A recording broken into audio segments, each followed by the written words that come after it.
Yeah. I'm taking my mythology class right now to get honors credit because I'm in the honors program at my college. But I mostly took it for that. But I do like mythology a lot. I took a couple of classes in mythology in high school, and it is really interesting. Especially like, I don't know, I love Greek and Roman mythology. That's what like I started the group, the Roman Demigods of Camp Jupiter, on Roblox when I was in, I don't know, elementary or middle school because I was reading the Hero of Olympus books at the time. And so like I've always been interested in mythology, and it is interesting to like see like the understanding of ancient cultures that you get from studying the mythology of those cultures is so interesting. Like you can tell so much about Greek culture, Roman culture from their myths. It's just interesting, and like some of it's actually their history that they just combine it with these mythical elements that make it more intriguing or a better story to tell. But it's just insane. It's also insane that like when you think about ancient Greek people for mythology, they weren't really writing much of it down. Most of it was delivered as by like orally. Like it was orally delivered by what are they called? There's a word. There's a word for the people who what are they? There's a word. There's a word. It's captivating people. Yeah. Mythology is fascinating. What is it called? People who tell myths. Really? There's a name. Let's see. Can't type. Okay, job of telling myths in history. Does that tell me anything? I don't know. Storytellers. Yeah, sure. We'll go with that. Close enough. But like, you know, the storytellers, like, the fact that they were able to memorize these, like, ridiculously long stories and tell them, like, obviously they probably changed it every once in a while, but if you consider them having, like, memorized the Iliad or the Odyssey or Ovid's Metamorphoses, like, those are so long. They're so long, man. It's just insane. Like, I was in speech and debate in high school, and I gave several speeches that were 10 minutes or longer, completely from memory. You didn't have any visuals, you didn't have any reference points or note cards or anything to use.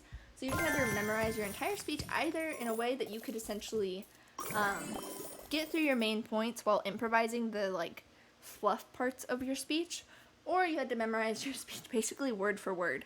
I went for the word for word which I still do with presentations. I just gave a 6-minute presentation in Italian last week, and I memorized it word for word. So, I don't know. That's advice, by the way. If you ever have to give a presentation, it's actually really not that hard to memorize a speech word for word. Well, for me at least. It's not that hard to memorize a speech word for word. What I do is I write it and then I read through it just in my head probably like 10 times. And then I read it out loud to myself, probably 5. And then I run through it with my presentation probably another 5 times. And then I have it memorized. And then I just deliver it. And it's good, you know?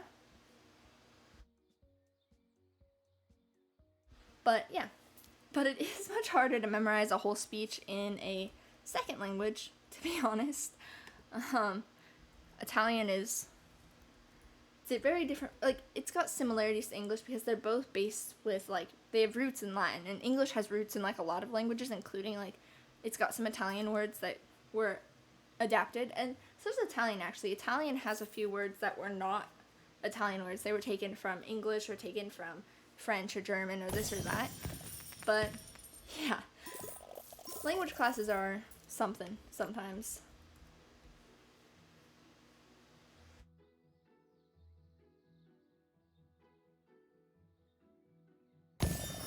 But yeah, I can deliver 6 minutes of a speech about the Amalfi Coast in Italy in Italian, which is kind of a fun fact. I think it's going to be burned in my brain from how many times I practiced. I was practicing in my car while I was driving to class that day. I was without looking at my slides, I was just driving my way to class and I was just repeating my entire presentation out loud to myself in my car. I probably looked a little bit crazy or like I was on the phone. Hopefully I looked like I was on the phone because, yeah, I also use a lot of like hand gestures. You guys can't see me, but I use my hand. I'm like very much like I speak with my hands. I'm one of those people. Even for like just talking right now, or like when I was talking about the Star Wars planets, like, I don't know, I like to gesture when I speak. I feel like it makes it more easy. It makes it easier to put your thoughts together sometimes when you're gesturing as you do it. Or like it makes it easier to put emphasis when you're speaking, or like, I don't know, speaking stuff, man. I'm gonna stop talking about speaking stuff because this isn't a speech and debate class, but, you know, if you guys ever want to participate in speech and debate in any type, or if you ever want to go to like Toastmasters, then like let me know, because I have speech memorization tips, because I've given a lot. And giving a speech, 6-minute speech on its own is amazing. You can't even do that. It's not as hard as it sounds, actually, because I at least had a PowerPoint presentation to go along with that one. And I don't know. I feel like presentations, I get so nervous about them, but they're like fun, but also make me want to cry, if that makes sense. You know, like I work myself up in my head where I'm like, oh my god, I gotta remember this stuff, I can't mess up, blah, blah, blah, and like give myself all the anxiety, and I'm like vibrating with like energy before I go to present, and then I start presenting, and I just like, people tell me that I'm a good speaker, but I honestly can't remember most of my speeches after I present them. Like, I forget, like I go on autopilot when I give speeches, and then like I end the speech and somebody's like, wow, that was so good, and I was like, okay, good, because I don't remember it, but thank you. Purple, you remember stuff that you can't remember stuff you're not interested. You have to care about the topic very much to be able to remember it at all. Yeah, that's kind of the good thing about college versus high school, is that you often get to pick most of your classes other than gen eds. So in theory, if you pick a major that you like, any topic you're going to end up talking about, you're probably going to like on some level or be interested in some level, which will make it a lot easier.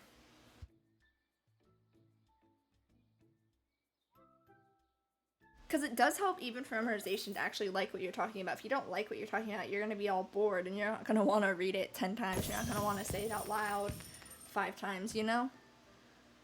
So yeah, that is a benefit of like having a major and then you take classes for your major, is that you probably like the topic. I didn't even know that I was going to like Italian when I started taking Italian. I was taking Italian as a gen ed. I needed to take X amount of a foreign language because I took Arabic in high school for college credit, but I didn't take enough Arabic. I took 3 out of the 4 semesters that I needed for my degree at my university.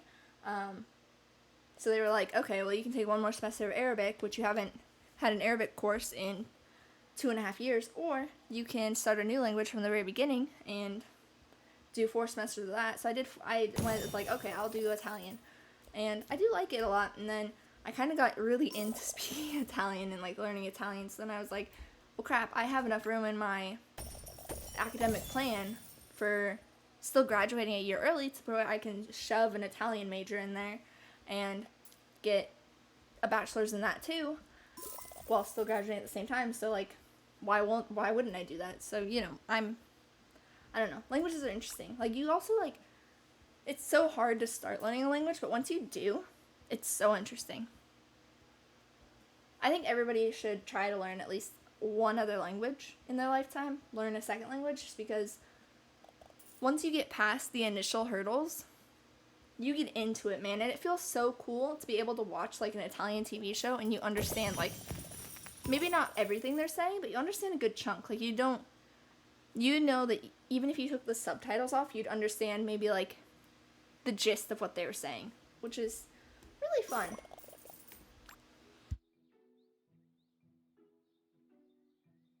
Purple, you only want to learn French and Japanese right now. French is interesting. I will say though that people do, like, I tried to learn some French. I think French is a really cool language, but it is a little bit overrated in how pretty of a language it is, because everybody talks about how beautiful French is as a language, but it's got a lot of hard sounds that people criticize other languages for. So, I don't know. I feel like French gets a little bit more hype as far as the beauty of it when there's other languages which are more of what people praise French for than French has. Like Spanish and Italian are a little bit smoother, and like when people mention why they like French, I feel like they more so are praising it for things that are typical of Spanish and Italian and like maybe Portuguese, versus French is more German to me when like you hear speakers and people criticize German, so it's kind of weird. And you're fine with English and Spanish. Yeah, those are good ones. And again, those are English, Spanish, French, Italian, and Portuguese, I believe, are all the ones that are like very, very like they started from Latin and they just grew. So if you ever wanted to learn another language, Aunt, then Italian and Spanish are very similar. My sister, she speaks quite a bit of Spanish. And there was one day that I remember that my sister and I were sitting in the kitchen, and I just learned a whole new set of vocab in Italian, and I was just reading it to myself, practicing, and my sister like looked at my vocab list and she went, "Hey, I know that word." And I was like, "Okay, so it's the same in Spanish." And she was like, "Yeah." And so then we just went through like a ton of vocab of like the names of different objects, and I would like say it, and then she would say the Spanish version, and then we'd compare, and there were so many similar words, man. Like, I knew that they were very closely related languages, but you don't really understand that until like you start really comparing it, and then you're like, so Spanish and Italian are like very similar, very, very similar. They have a lot of the same words, a lot of the same roots, a lot of the same verb like formations, kind of very similar ones, at least in like how their rules work, and like it's really interesting. Like, probably if I gave my Italian presentation, Aunt, you'd probably like be able to pick out the gist of it from your Spanish knowledge. You'd be like, oh, okay, I know that word, or I know the Spanish equivalent, or Spanish word that sounds the exact same. So if they are the same, then they probably mean the same thing, and you'd get the gist, you know?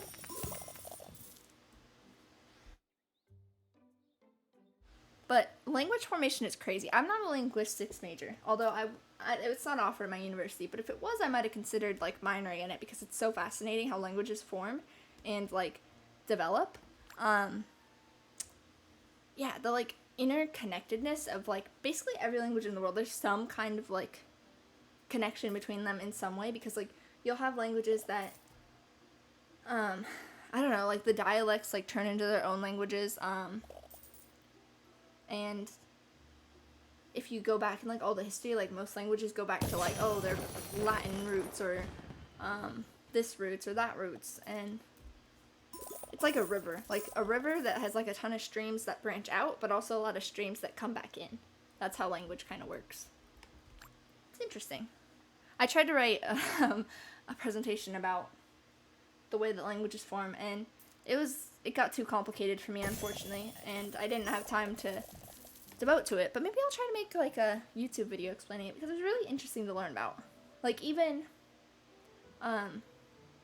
Arabic has some like very similar things to Italian or to English, and like a lot of people would be like, what, Arabic and English or Italian having some similar words? That's crazy. But it's true. It's true, you know? I don't know. It's hard to explain, but one example that I can think of is that like when we talk about like nationalities in Italian, if I wanted to say like English, I would say inglese. Like, that's how you say English, like the language. Or like some people say like yeah, I don't know, whatever. But English in Arabic is Inglesi. Yeah, I think there's an in there actually. It's very similar though. Let's get Google Translate out. I'm pretty sure they're like very, very, very similar. Okay. So like if I do English, here's Italian for English, okay? Inglese. There's Italian. But then let me switch this to Arabic. I have 2 languages set on my Google Translate. And this is the Arabic version. إنجليزي. They're very similar, right? And like English is just English and English, but the Italian and Arabic versions are actually very similar sounding. And if you turned the... Okay, Aunt, have a great night. Thank you for hanging out. I hope you have a wonderful morning, afternoon, or night, wherever you are. And see ya soon. But yeah, I don't know. It's really cool. Languages and... I don't know. The world is very interesting. The world is very interesting. It does sound similar, and I'm glad you think so too. I feel validated. But they do, yeah. It's like Arabic has the Z versus Italian has the S sound, but otherwise they're very similar.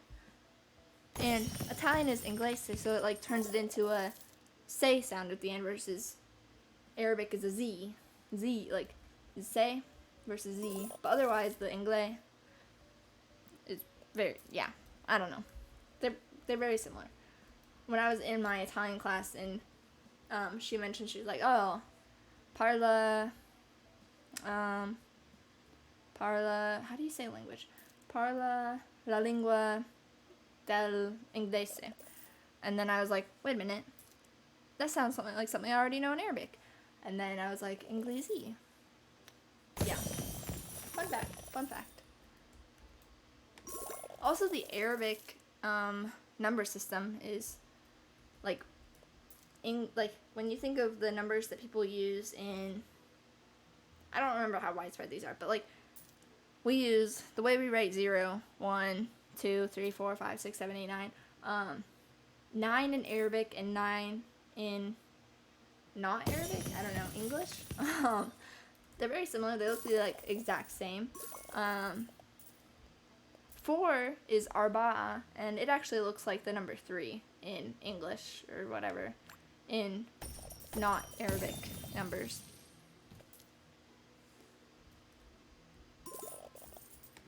And then 1 is 1 still.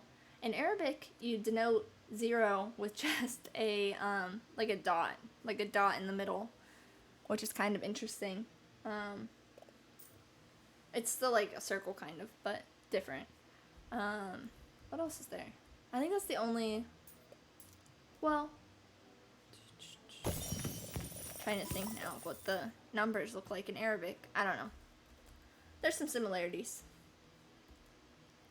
I'm pretty sure that the numbers that we use in like America now are derived from the ones that were found in Arabic, which I think Arabic numbers are actually found in like Sanskrit, I want to say.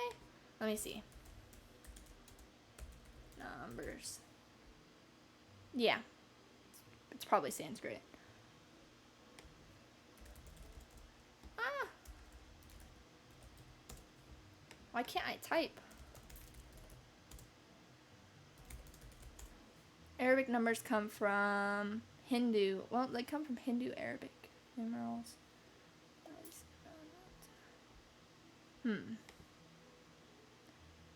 Arabic numerals are from the Hindus. I thought they were Sanskrit for some reason. What is Sanskrit? Sanskrit numbers look kind of similar, but then where do the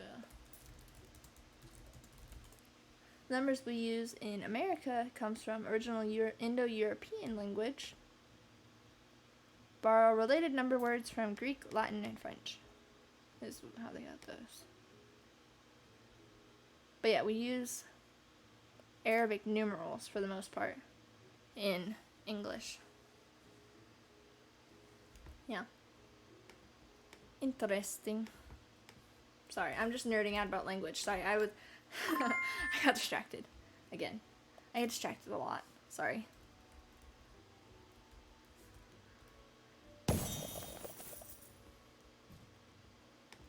How close am I to this 1 billion pixel coins? Not very. Okay. I'm like a fourth of the way there. Not super close. Not super close. I do get I've been getting very distracted though.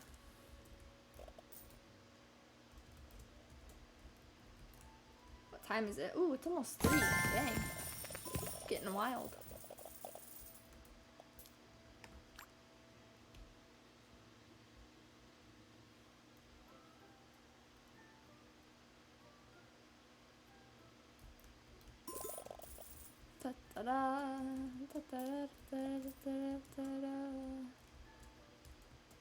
I should practice my Arabic more. It is a really cool language.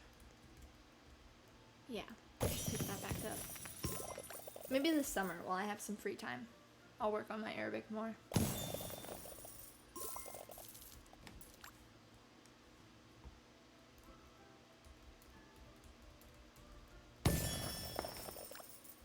Ta-da-da.